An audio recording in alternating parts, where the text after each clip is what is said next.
In 2019, collector Marcus Williams was searching for antique jewelry in an old pawnshop in Harlem when he spotted a diamond necklace in the display case that took his breath away. The necklace wasn't just dazzling, it was also very familiar. The small engraving on the back read, "To Lady Day with Endless Love, Satchmo, 1954." These were the legendary diamond pieces that Louis Armstrong had gifted to Billie Holiday, which had mysteriously disappeared after Lady Day's death in 1959. But the real shock came from a handwritten note found in a secret compartment within the jewelry. This note would reveal a 65-year secret between jazz history's two greatest legends. Had there really been a forbidden love between Armstrong and Holiday? If you want to learn the real story of these jewels and the secrets in the hidden note, don't forget to subscribe to our channel, because this discovery will completely rewrite jazz history. Marcus Williams had been collecting vintage jewelry for over 3 decades when he walked into the Golden Era pawnshop on Malcolm X Boulevard that crisp October morning.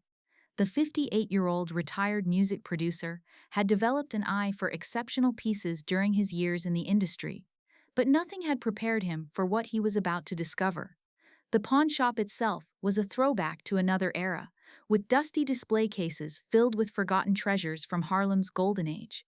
Jerome Washington, the shop's owner, had been in business for 40 years and had seen everything from stolen wedding rings to family heirlooms sold in desperation. But even he didn't fully understand what was sitting in his front display case. Williams first noticed the necklace because of its exceptional quality. Even under the harsh fluorescent lighting of the pawnshop, the diamonds caught and reflected light with an intensity that spoke of superior craftsmanship. The setting was clearly vintage, with the kind of detailed metalwork that was rarely seen in modern jewelry. But it was when Williams asked to examine the piece more closely that he made the discovery that would change everything. The engraving on the back was small, but unmistakable. "To Lady Day with Endless Love, Satchmo, 1954." This wasn't just any vintage necklace. This was a piece of jazz history. When Williams questioned Jerome Washington about the necklace's provenance, the pawnshop owner's story was both detailed and troubling. According to Washington, the necklace had been brought in during the winter of 2018 by an elderly African-American woman who appeared to be in her 70s. She had given her name as Eleanor McKnight and had seemed nervous throughout the transaction.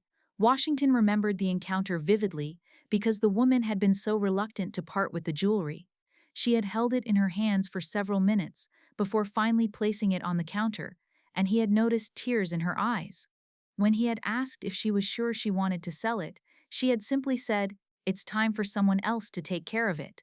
The woman had claimed she needed money for medical expenses and had asked for much less than the necklace was worth. Washington, who prided himself on fair dealing, had tried to give her a better price, but she had insisted on the lower amount. She had left contact information and promised to return within 6 months to buy the necklace back, but that was over a year ago, and she had never returned. Washington had attempted to contact Eleanor McKnight several times using the phone number she had provided, but it had been disconnected. The address she had given turned out to be a vacant lot. It was as if the woman had simply vanished, leaving behind only the mysterious and valuable necklace. Marcus Williams knew he needed expert verification before he could be certain of the necklace's authenticity. He contacted Dr. Helena Rodriguez, a professor of art history at Columbia University, who specialized in 20th century American jewelry design. Dr. Rodriguez had written extensively about the jewelry worn by entertainment figures during the Jazz Age and was considered one of the foremost experts in the field. When Dr. Rodriguez first examined the necklace, her reaction was immediate and dramatic.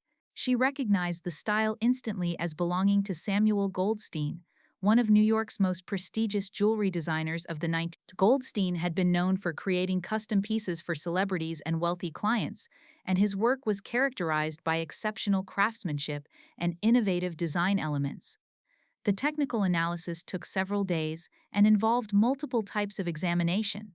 The diamonds were subjected to gemological testing that confirmed they were natural stones of exceptional quality, consistent with the finest gems available in the 1950s. The gold setting was analyzed using spectroscopy, which confirmed it was 18-karat gold with trace elements consistent with American jewelry manufacturing of that era. Most importantly, The engraving technique was examined under high magnification. The style and depth of the engraving, as well as the specific tools used, were all consistent with techniques employed in the 1950s. This wasn't a modern reproduction or fake, this was genuinely a piece from that era. Rodriguez's excitement grew as her analysis continued. She had spent years studying the jewelry worn by jazz legends, but actual pieces from that era were extremely rare. Most had been lost, stolen, or destroyed over the decades. To find such a well-preserved example, especially one with such clear provenance linking it to two of jazz's biggest stars, was unprecedented. It was Dr. Rodriguez who made the discovery that would transform this find from a valuable antique into a historical sensation. While examining the necklace under high-powered magnification, she noticed subtle irregularities in the setting around the central diamond. The metalwork appeared to have small, almost invisible seams that suggested the presence of a hidden compartment. Working with extreme care, Dr. Rodriguez enlisted the help of Dr. James Chen, Columbia University's expert in jewelry restoration. Using specialized tools and working under magnification, they carefully manipulated the setting until they found the hidden mechanism that opened the secret compartment. The compartment was ingeniously designed, requiring a specific sequence of pressure points to be activated in the correct order. This wasn't a simple hiding place, it was a sophisticated piece of engineering that would have required considerable skill to create. When the compartment finally opened, it revealed a small piece of paper, folded so tightly it was barely larger than a postage stamp. The paper was extremely fragile, yellowed with age and threatening to disintegrate at the slightest touch. Using conservation techniques typically reserved for ancient manuscripts, the researchers carefully unfolded the note under controlled conditions. What they found written there, in Louis Armstrong's distinctive handwriting, would change everything they thought they knew about the relationship between two of jazz's greatest legends. The note, written in Armstrong's characteristic style, was brief but emotionally powerful. "My dearest Billie, this heart belongs to you because mine already does. I pray someday the world will let us love as freely as we make music together. Until that day, know that every note I play carries my love for you. Forever yours, Louis, December 1954. For jazz historians, this discovery was nothing short of revolutionary. While it had been known that Armstrong and Holiday had been friends and occasional collaborators, there had never been any evidence to suggest their relationship was anything more than professional respect and personal friendship. This note suggested something far deeper and more complex. The implications were staggering. Both Armstrong and Holiday had been major public figures in an era when interracial relationships were not just socially unacceptable, but actually illegal in many states. Armstrong was married to Lucille Wilson, and any hint of an extramarital affair, especially with someone as controversial as Billie Holiday, could have destroyed both their careers. The note also explained the sophisticated nature of the secret compartment. This wasn't just a hiding place for valuables, it was a way for two people to communicate secretly, in an era when their feelings for each other had to be hidden from the world. The jewelry wasn't just a gift, it was a covert communication device between two lovers who couldn't openly express their feelings. With the authenticity of the necklace and the explosive nature of the hidden note confirmed, Williams and Dr. Rodriguez knew they had to find Eleanor McKnight. Her connection to the jewelry was the key to understanding how it had survived and circulated for over 60 years after Billie Holiday's death. The search proved more challenging than expected. The false information Eleanor had given to the pawnshop suggested she had been deliberately concealing her identity. Williams hired private investigator Michael Torres, who specialized in finding missing persons and had extensive contacts in New York's African-American community. Torres began by checking city records for any Eleanor McKnight who matched the physical description provided by Jerome Washington. He found several possibilities but gradually eliminated them through careful investigation. The breakthrough came when he checked death records and discovered that an Eleanor McKnight had died in Queens in early 2019, just months after the jewelry had been pawned. Following this lead, Torres contacted the funeral home that had handled Eleanor's burial. The funeral director remembered the case because Eleanor had been buried with no family present. However, she had left behind a small apartment filled with what appeared to be memorabilia from the Jazz Age. The landlord had been planning to throw everything away when Torres contacted him. Among Eleanor's possessions, Torres found documents that revealed her true connection to the jewelry.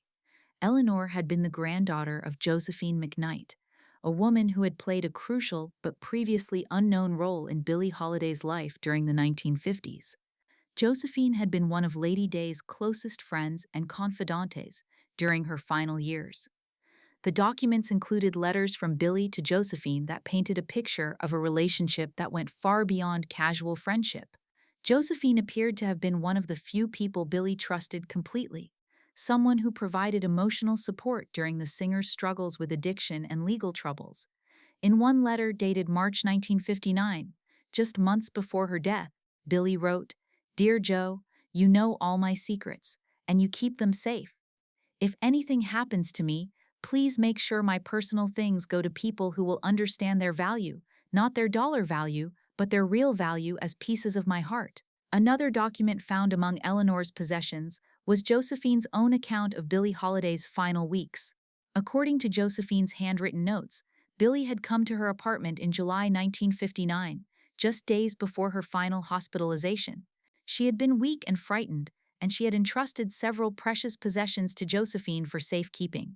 Among these items was the diamond necklace from Louis Armstrong.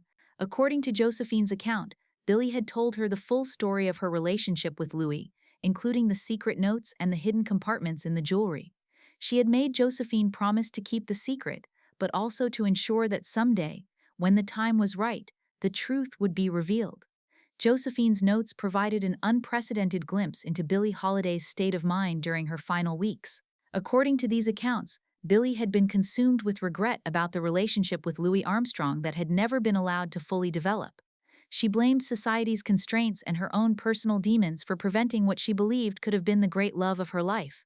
In Josephine's records, Billie was quoted as saying, "Louis was the only man who ever understood both sides of me, the performer and the woman. When I was with him, I felt like I could be myself completely, but the world wouldn't let us be together, and maybe I wasn't strong enough to fight for it the way I should have."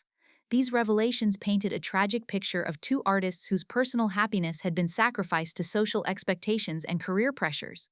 The secret love affair between Armstrong and Holiday represented not just a personal tragedy, but a reflection of the broader social injustices of their era. Josephine's notes also revealed that Billie had received other pieces of jewelry from Louis over the years, forming a complete set that included earrings, a bracelet, and a ring. Each piece contained its own secret compartment with hidden messages. However, the other pieces had been scattered after Billie's death, and their current whereabouts were unknown. The discovery of the secret note prompted researchers to re-examine Louis Armstrong's personal archives with fresh eyes. The Louis Armstrong House Museum in Queens, New York houses an extensive collection of Armstrong's personal papers, recordings, and memorabilia. Armed with new knowledge about his relationship with Billie Holiday, curators began looking for evidence that might have been overlooked in previous studies. The search yielded remarkable results.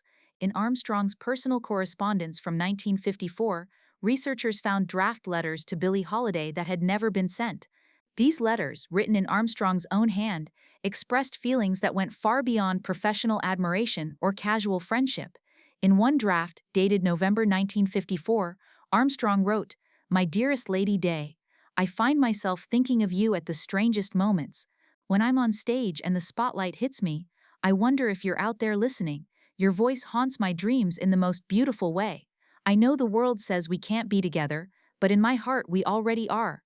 Another draft, from December 1954, around the time he commissioned the jewelry, was even more explicit. "Billie, I've tried to forget these feelings, but they only grow stronger. When we perform together, it's like our souls are speaking the same language. I've bought you something special, something that can hold my words when I can't speak them aloud."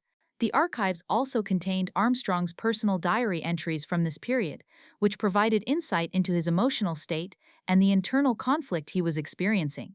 In an entry from January 1955, he wrote, "Saw Billie's show last night. She wore the necklace. When she looked at me during Strange Fruit, I knew she understood everything I was trying to say. This love is dangerous for both of us, but I can't help how I feel." As news of the discovery began to circulate quietly within academic circles, several elderly individuals came forward with their own memories of the Armstrong-Holiday relationship. These witnesses, now in their 80s and 90s, had been young adults working in New York's jazz scene during the 1950s. Robert Bobby Johnson, now 91, had worked as a sound technician at various Harlem venues during the 1950s. He remembered noticing the special dynamic between Armstrong and Holiday when they performed together. "There was something electric between them," Johnson recalled. "You could feel it even from the sound booth. When they looked at each other on stage, It was like watching two people have a private conversation in front of hundreds of people. Johnson also remembered seeing them together off stage in ways that suggested more than friendship.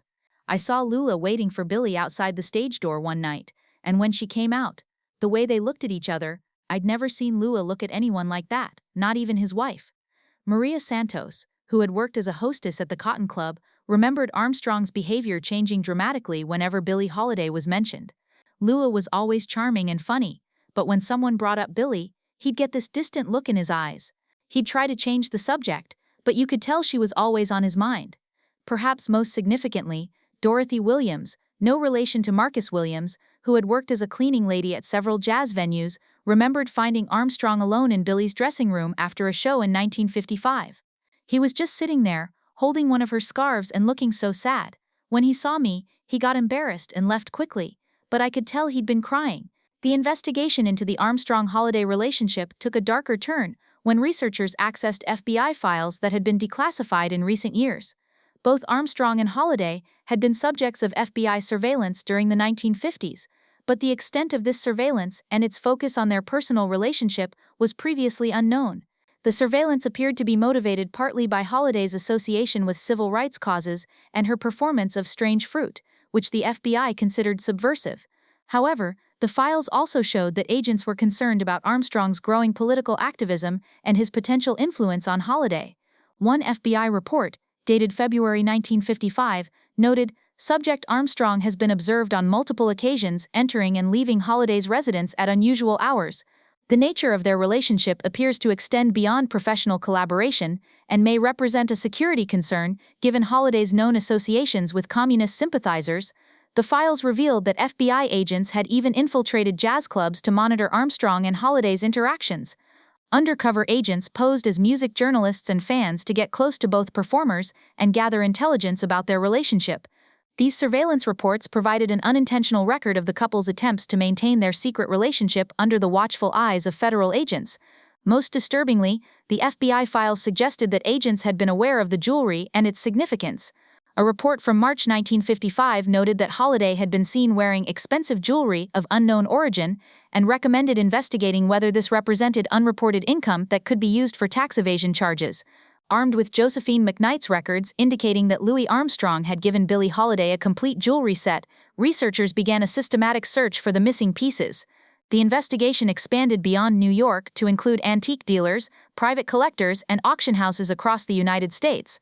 The search was complicated by the fact that the jewelry had been dispersed after Billie's death and had changed hands multiple times over the decades. However, researchers had several advantages: the distinctive style of Samuel Goldstein's work, the specific engravings on each piece, and the knowledge that each piece contained secret compartments. The first breakthrough came when researchers contacted Mrs. Rose Goldman, no relation to Samuel Goldstein, who owned an antique jewelry store in Brooklyn. Mrs. Goldman remembered purchasing a pair of diamond earrings in 2015 from an elderly woman who claimed they had belonged to a famous jazz singer. The earrings bore the engraving LHLA 1954 and matched the style of the necklace perfectly. Unfortunately, Mrs. Goldman's store had been burglarized in 2016, and the earrings were among the items stolen. However, she had detailed photographs and documentation of the pieces, which confirmed they were part of Armstrong's gift to Holiday. The theft appeared to have been specifically targeted, as other valuable items in the store were left untouched. Similar patterns emerged as the investigation continued. Other pieces of the set had surfaced briefly in various locations over the years, only to disappear again under mysterious circumstances. The pattern suggested that someone or some organization had been systematically tracking and acquiring the pieces, though their identity and motivation remained unclear. The investigation took an unexpected turn when researchers discovered that there had been two different women named Josephine McKnight, who had both been close to Billie Holiday. This discovery explained some of the confusion surrounding the jewelry's provenance and revealed additional layers to the story. The first Josephine McKnight, Eleanor's grandmother, had been Billie's friend and confidante during the mid-1950s.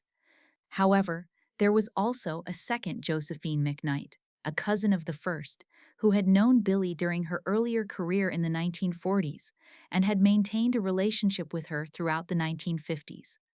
The second Josephine had lived a more secretive life and had been more directly involved in some of Billie's illegal activities, including her drug use.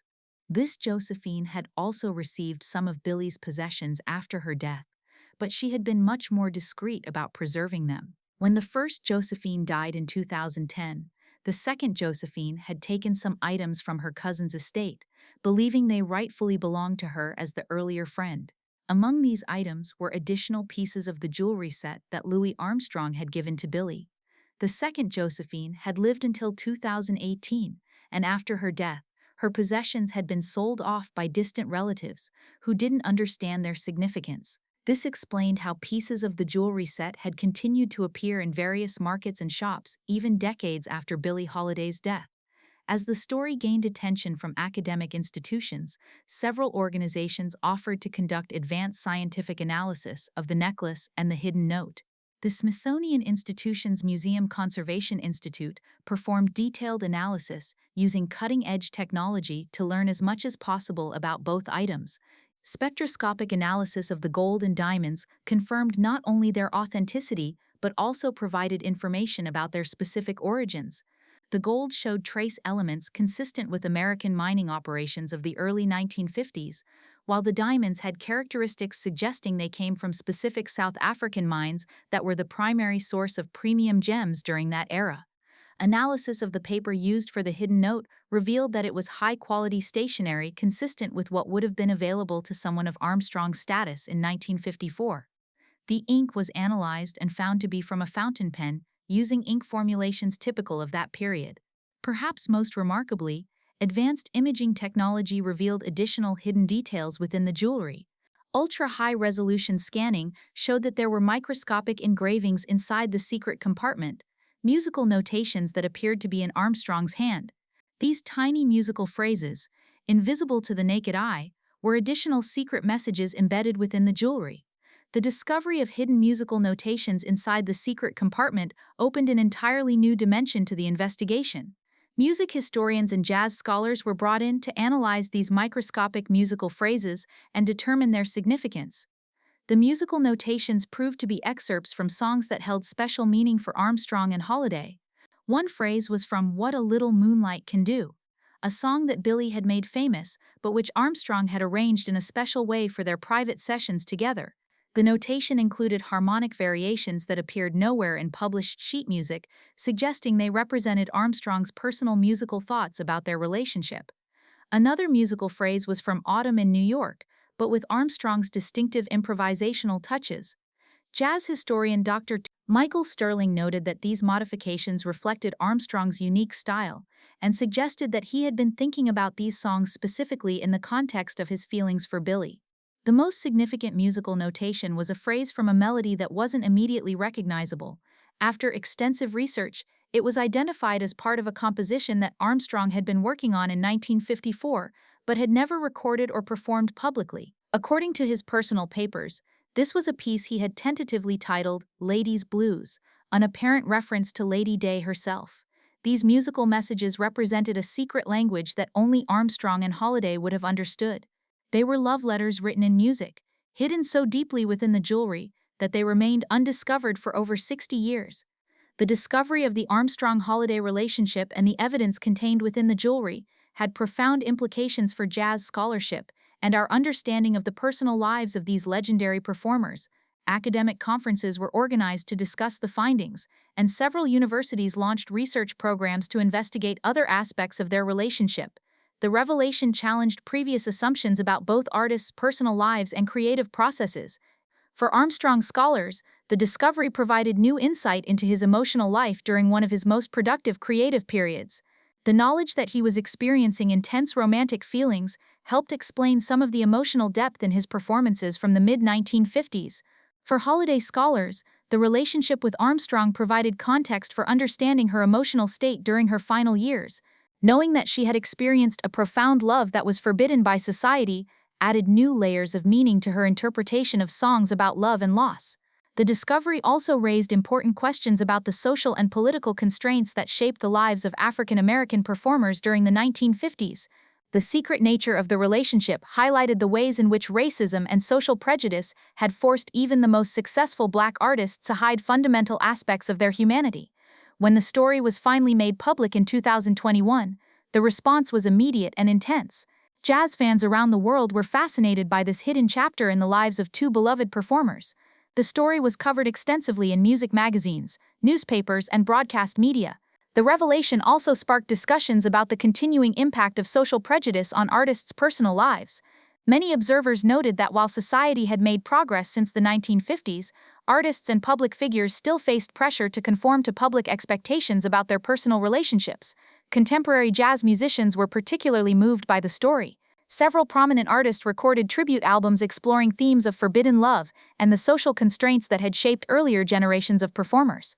Diana Krall recorded an album of duets with Tony Bennett that included several songs associated with Armstrong and Holiday, performed as musical conversations between the two lovers. The Smithsonian Institution acquired the necklace and related materials for its permanent collection, and they became the centerpiece of a major exhibition titled Hidden Hearts: Secret Love in the Jazz Age. The exhibition included not only the jewelry and documents, but also multimedia presentations that allowed visitors to hear recordings of Armstrong and Holiday performing together while learning about their secret relationship. The exhibition was designed to place the personal story within the broader context of American social history. Visitors learned about the legal and social barriers that prevented interracial relationships during the 1950s and how these constraints affected not just ordinary citizens, but even the most celebrated performers of the era. Interactive displays allowed visitors to examine high-resolution images of the jewelry and the hidden musical notations. Audio stations featured recordings of the songs referenced in Armstrong's Secret Messages, performed by both artists. The exhibition also included a recreation of a 1950s jazz club, where visitors could experience the atmosphere in which Armstrong and Holiday's relationship developed. The discovery of the Armstrong-Holiday relationship has opened new avenues for research into the personal lives of other jazz legends. Scholars are now re-examining the personal papers and possessions of other major figures from the jazz age, looking for evidence of relationships and experiences that may have been hidden due to social pressures. Several other pieces of the jewelry set remain missing, and researchers continue to search for them. Each piece potentially contains additional secret messages and musical notations that could provide further insight into the relationship between Armstrong and Holiday. The investigation has also inspired new research into the role of the FBI in surveilling African American artists during the Civil Rights era. The extent of government monitoring of jazz musicians' personal lives was previously unknown, and this discovery has prompted calls for the declassification of additional FBI files from this period. The story of Louis Armstrong's secret gift to Billie Holiday has become one of the most compelling love stories in American music history. It represents not just a personal tragedy but a reflection of the broader social injustices that shaped American society during the 1950s. The jewelry itself has become a symbol of love that transcends social barriers and the power of art to express feelings that cannot be spoken aloud. The secret compartments and hidden messages represent the creativity and determination of two people who found ways to communicate their love despite the obstacles placed in their path by society. For contemporary audiences, the story serves as a reminder of how far American society has progressed in terms of racial equality and personal freedom, while also highlighting the continuing challenges faced by those who don't conform to social expectations. The diamond heart that Louis Armstrong gave to Billie Holiday continues to sparkle in its museum case, a testament to a love that was hidden for over 60 years but ultimately could not be suppressed. It stands as proof that even in the darkest times, love finds a way to survive and eventually be revealed. Marcus Williams, whose curiosity and expertise led to this remarkable discovery, continues to search for other pieces of musical history that may be hidden in plain sight. His work reminds us that the past is never truly lost. Sometimes it's just waiting in a dusty pawn shop for someone with the knowledge and passion to recognize its true value. The story of Billie Holiday's stolen jewelry has given us not just a glimpse into a secret love affair, but a deeper understanding of two of America's greatest artists and the society that shaped their lives. It's a reminder that behind every song, every performance, and every note, there are human hearts with stories that deserve to be told.